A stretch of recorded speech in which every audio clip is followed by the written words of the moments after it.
Hello, good afternoon, and welcome to the Sales Scoop. This is a weekly live show for the founders of businesses who want to accelerate how they sell. I'm Alistair Cole. I have a degree in computer science and artificial intelligence and 2 decades experience in sales and marketing.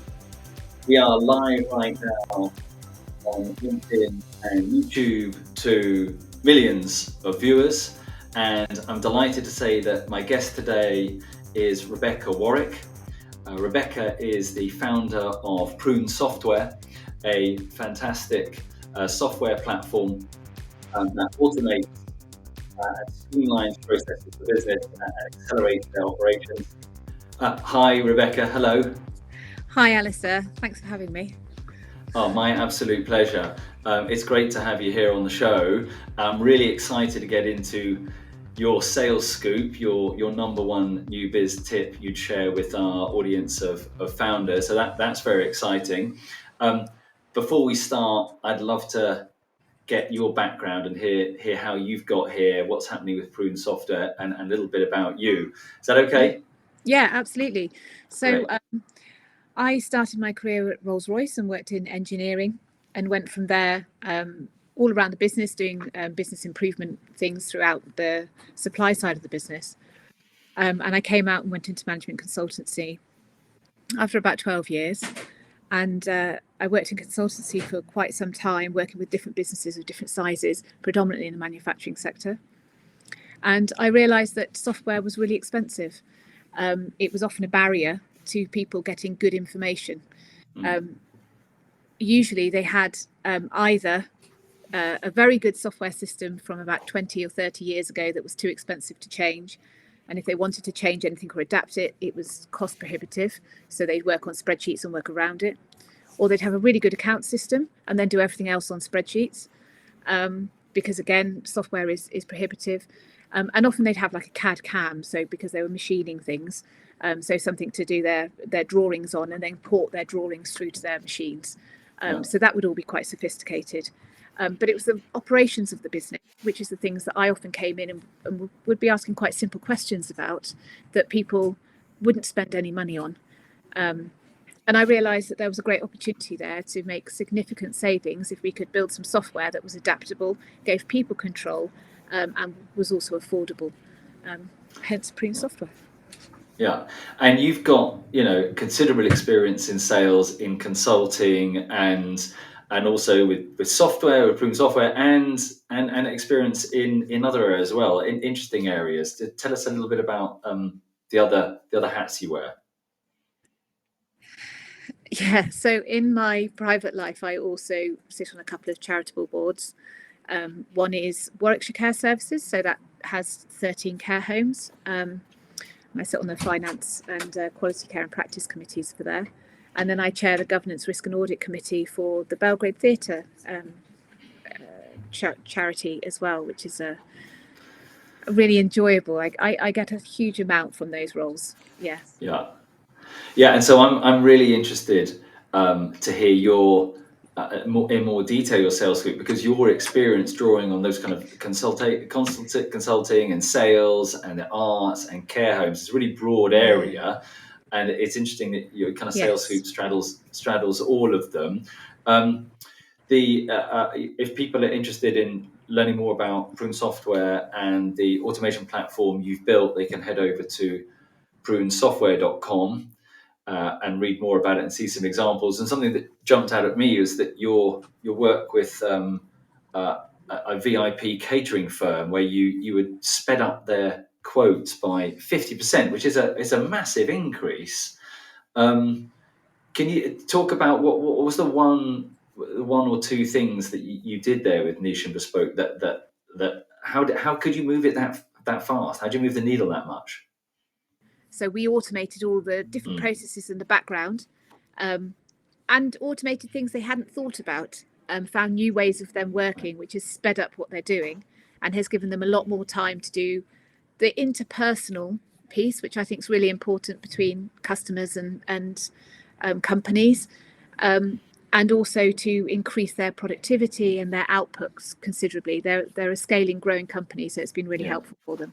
Yeah. Fantastic, thank you. And so let's move on to your sales scoop and the thing that you would like to share. Yeah. Sum it up for me. I think it's really about listening, and then bringing some insights that that company hasn't considered. I think one of the ways I do that is by having a really good broad understanding of lots of different business sectors, and being able to then bring specialist knowledge perhaps from one sector into another. So maybe it's something new that they hadn't thought about, best practice in another sector. But really it comes from really listening to them and understanding their business as it is. So really getting under the covers of what they do, how they do it, what they find frustrating, how what they enjoy, where they feel they add value to customers. And then from there, I can identify those points, those pain points, and those things that perhaps they haven't thought about that I can bring and add some value and give them new suggestions. It's just about relationships, really, and just talking. Yeah, I mean, you're right. It's about relationships. It's about talking. It's about that connection. That really chimes with the idea of insights, like really chimes with me, because I think when you're able to bring a new piece of knowledge or a piece of thinking or an observation or something, it can be very powerful. And you get to watch somebody's face as you're dropping that truth bomb or that insight or something, and often I feel like it's a moment where they're convinced that you could help their business or you could help them personally. But before you get there, if we were having a business meeting, you obviously have done some work. If we'd met at a networking event, you would know the kinds of people that are going to be there. How do you prepare yourself so that you're able to drop a really strong insight and grab somebody's attention? Yeah, it's really interesting, isn't it? I think some of it has to be natural and it just has to be off the cuff. But because you don't know where a conversation is going to go, and I think it's really important. That's why I do say, you really have to listen to those conversations and respond to how that person's talking. At the same time, yeah, absolutely. If I'm going to an event, I do like to know who's going to be there, to see if there's anyone that I'm going to want to meet. If a lot of my work comes from recommendations, word of mouth, so my reputation and the trail I leave behind me is really important. I will often, I'll go on their website, I will do a bit of digging, I'll look at their LinkedIn page, I'll find out what they're interested in. I will just try to sort of think about what I've got that I can bring to the table. And I think it's about being different to everybody else, isn't it, in that sense? However, having said that, I do really think that organic conversation is critical, because when you meet anybody, the first things they tell you are the things that are most important to them. Yeah. Whether that's going to be talking about their family or talking about their day, if they've had a really bad day and the first thing they want to do is just download about their day. That's what's really happening for them in that moment. So I think it's really important that you listen to that, take that in, and then move the conversation forward. And I don't approach conversations as if they're a sale. I approach conversations to get to know people, and through that process, I'll find out the things I need to know. Yeah. Yeah, when I think about it, I think about this, that for me, I kind of like have, various kind of buckets of things that I've brought with me, research into current news and events in the market, potentially their business. Obviously, if it's networking, it's not, I haven't done research on an individual per se, but I've got all these buckets of information that are pertinent to them, and then they kind of get they kind of get ignored in the human conversation, don't they? Because you're actually just being a human and talking to someone, listening, like you say. And then at some point, there is an opportunity. And so how do you judge when is the right time for you to, switch into bringing value, bringing insight from the conversation? How do you do that? When do you do that? Yeah, it's really interesting. I don't know if there's necessarily a point where I think this is what I want, this is an opportunity for me. usually it's a very genuine conversation where we're talking, and if I think there's something I can offer or I can suggest, then I'll put that nugget in. And if somebody is interested, they'll start to come back. I like to leave every conversation feeling like I've shared something. I think Yeah. that's maybe an ethos. And that might be something personal about me. It might be, it's not necessarily something about their business, but it's something that leaves a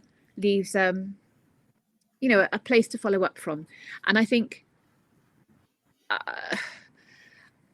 I every conversation I have is not going to lead to a software sale. No. Predominantly, they're conversations. And it might be that I help them on something else, and then next, maybe in a year or 2 years, when they're thinking about software, they know that I'm somebody that they can talk to, that they can trust, who gives them good advice.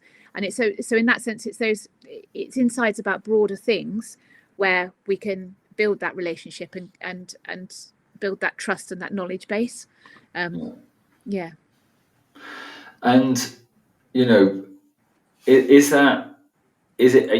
how regularly do you feel like it's the right cadence to be bringing these kind of insights? Is every meeting you go to, you've got something new to share, or is it just reserved for the beginning of the relationship?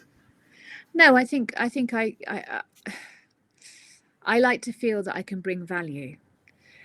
That's really important for myself, my feeling of self, I suppose. So every time I go to a meeting, I want to know that I've turned up and I've not just been scent marking. I've added some value, and I've given them something that they've got to take away.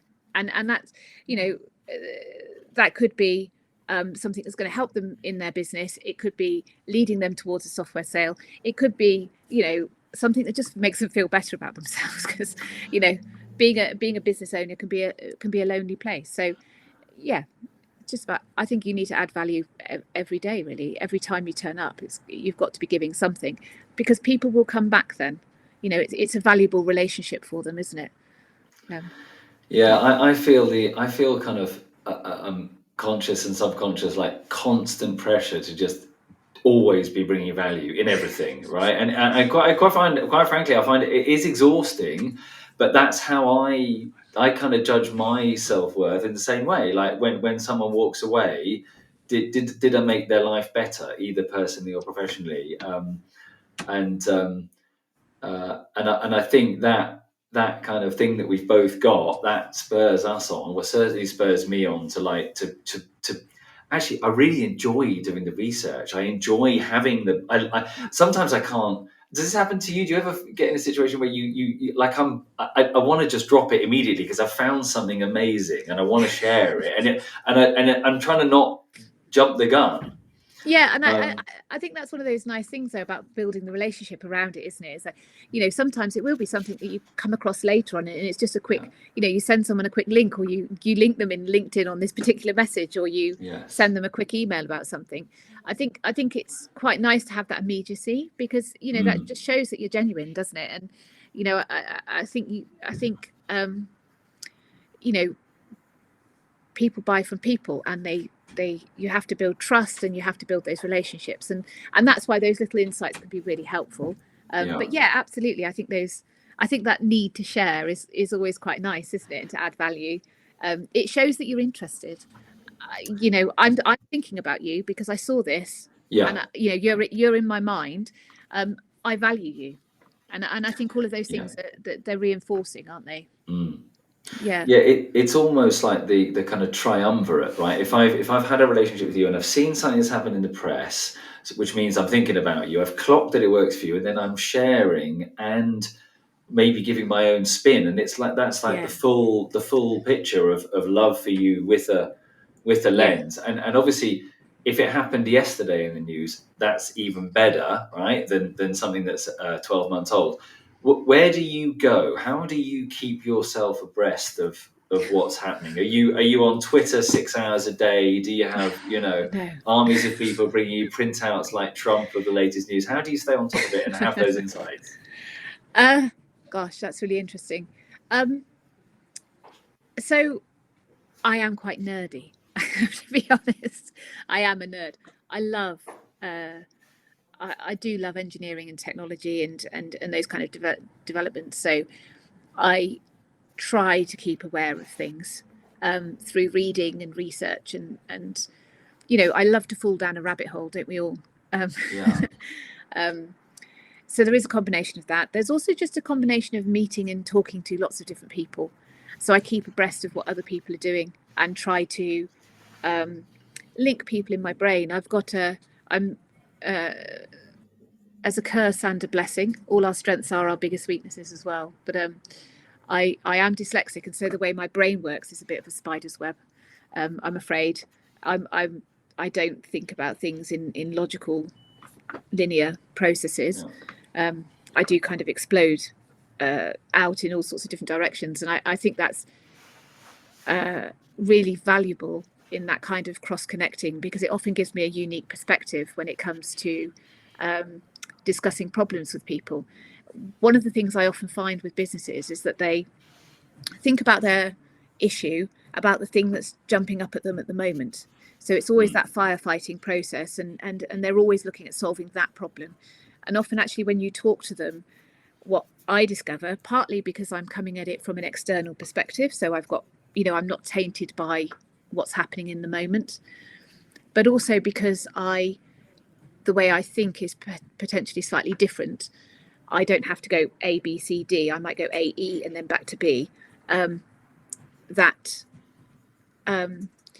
Often it's something completely different. I was talking to somebody recently, and we were talking about automating their processes, and they were telling me that they were spending a lot of money on AI report writing, and they were trying to get this AI report writing, and it wasn't really working for them. The reports that they want to put out are the value of what they do. They're a technical consultancy. That's where their value is. Yeah. And when we talked about what we could do, actually there were other processes in the business that were not value added processes. They were just necessary to get things done, where we could automate a huge amount of activity and save them, at least a week, a month, just on that first sweep of thinking, that they could then be spending on writing those reports, talking to their customers and adding value to their business and their customer offer.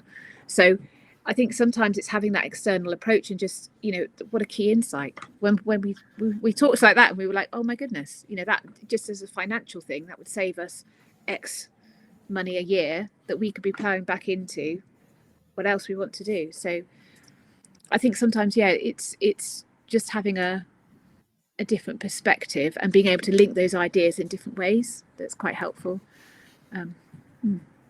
Or maybe having maybe your unique approach to thinking is something that supports that kind of differentiation as well.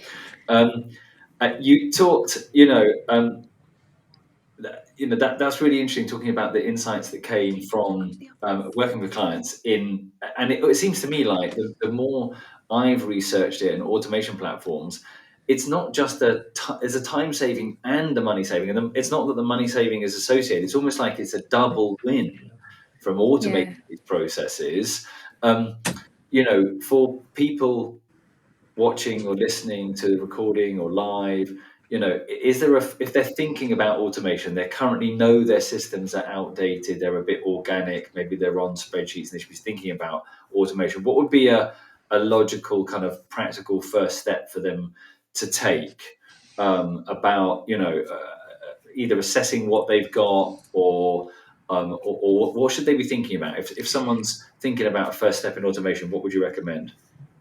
Yeah, so if I was going into a company and we were going to have a look and see if there was an opportunity, the first thing I would do is I would sit down and I would look at my time and how I spend my time and how my employees spend their time across the business.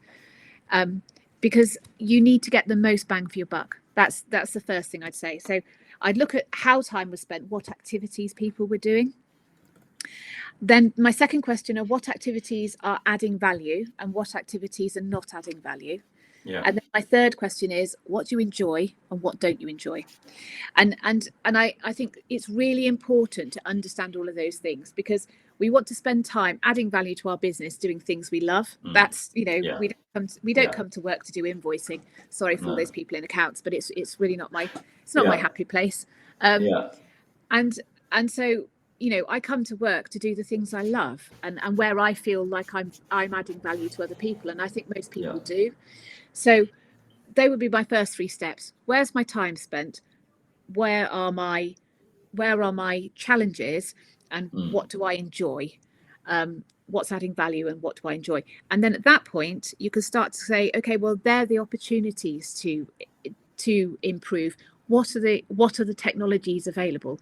So if you were going to work with someone like Prune, then what we would be looking at is workflow automation and document management. So we'd start mapping out your workflows with you, working out what we can and can't automate, how we can make sure that those checks and balances are there, because I think sometimes there's that fear that you might automate too much and then lose that personal touch. And I think that personal connection is really important. Also making sure the quality checks are in place. We can do really complex workflows, but think about really sort of complex process maps. We can do all of that within our software, but I think what's really nice about our software as well is that you can edit it. So when choosing a software, I would also just be conscious of A, what's it going to cost to put in the first place, but B, what's it going to cost to maintain? Because there's nothing worse than automating a process and suddenly thinking, actually, we need to change this, and this, because that's not how, often when you write process maps with people, they go, this is what's supposed to happen. And you go, okay, and does that happen every time? They go, oh, no. These are the 7 other options that may happen on that one process block just there. So, making sure it's flexible and that you've got the opportunity to change it. And that's all within your gift, I think is really important. I think in terms of data and being able to report on data and gather data as well, I think that's really valuable, and people forget the value of that, depending on what kind of automation you're going to do. So for example, if you're going to be doing things like writing reports and things like that, and you want to automate those kind of processes, then number one, I'd make sure that wasn't something where that wasn't where your whole value was, because you've got to be able to add special insights and special knowledge. That's what people pay you for. But automating the initial sort of thoughts and ideas, that's something that can work really well. Gathering in the initial information and pulling it into a block, there's a great opportunity for that, and then you can decipher what it is you want and add your twist, can't you? I think sales and marketing, there's a lot of opportunity for automation in sales and marketing. Often marketing is an activity, there's so many different styles of marketing, aren't there? But there's some of it can easily be automated to be happening in the background, as long as you have good content. And I think in terms of the sales, sometimes, well, it depends on your company and what your sales model is, but sometimes it's a matter of numbers, isn't it? And there's huge opportunities to be gained through working with sales automation processes. Yeah, and that combination of humans and machines working together, obviously that's exploded now in the last couple of years through the arrival of this wave of AI tools. And that brings me back to your sales scoop, right? In that moment at the networking event or in that meeting, and you want to bring that value, are you finding your insights that you're able to drop increasingly influenced by the data you get from PruneSoftware or other technical things? How do you marry the kind of human insights and the machine insights? Is that possible, or? Yeah, I think predominantly my insights are human, in the sense of, technology is great and it's great at doing a lot of things. I'm a technologist in that sense, and I wholeheartedly think people should be adopting more automation. That's why I started Prune. Sure. It's our raison d'etre. But the reason we want to do that is to enable you to have a more fulfilling, more effective, more profitable life. So I think a lot of the insights aren't about the software per se or the adoption of the technology. It can be. Sometimes it's like, oh, have you considered, talking to this person about this, or have you considered using this kind of tech on here, or have you thought about automating your sales and marketing? It can be things like that. Yeah. But often it's about, bringing them back to what's important for them and where their current issues are, helping them identify what's really at the heart of what their issues are, or what's happening outside that they could be applying in. But it's usually about a people focused thing, funnily enough. Yeah. And the software is an enabler. Indeed, absolutely, it is an enabler. And if people watching or listening want to know the first steps about how to get in touch with you, obviously they could head over to PruneSoftware.com and check out your website. But how else can people get in touch with you if they've got questions or follow up? Yeah, no, absolutely. We via the website, you can message us there. You could follow us on LinkedIn. You can message me, Rebecca Warwick, at PruneSoftware on the email, or via LinkedIn. You can DM me. Yeah, happy to have a conversation. Always good to talk. Thank you. And given we're talking about bringing, value and insights, in that moment, our new white paper is hot off the press. It's just 12 pages short, and you can get it at theupliftpartnership.com/white paper, or you can scan this QR code and get it now. In terms of future value from the Sales Scoop, a week today, I'll be chatting with Maury Schenk, who's the founder at Playlist Builder, which is a platform that creates YouTube playlists for educators in mere minutes and is revolutionizing the video learning space at universities. And if you're interested in other shows on the Sales Scoop, you can head over to thesalescoop.com and see a range of other interviews. Rebecca's chat with me will be on there very soon, and thanks, Rebecca. I thought that the thing you picked is like something that I hadn't realised how important it was to me in my kind of like professional and personal makeup, and I just love that moment of bringing the insights. So, thank you very much for sharing. Thanks for your time. Thank you. It's been great to talk. No, absolute pleasure. Yeah, thanks for your time. Thanks for your expertise. Thanks for being a guest on the show. And we'll leave it there. Okay. Thank you. Goodbye, everybody. Bye-bye. Bye.